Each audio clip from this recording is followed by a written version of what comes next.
ભાઈ ભક્તોજનો, સ્ત્રી હોય કે પુરુષ હોય, આ ભજનની કડીમાં એવું છે કે તમે પારકા ખેતરીએ ના જાશો, અને જાશો તો પછી માનવ મારશે તમને.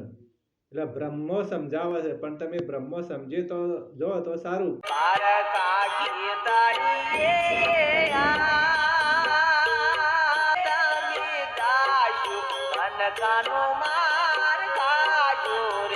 નહીતર પછી ધોકા પડે ને મારે જ પડે.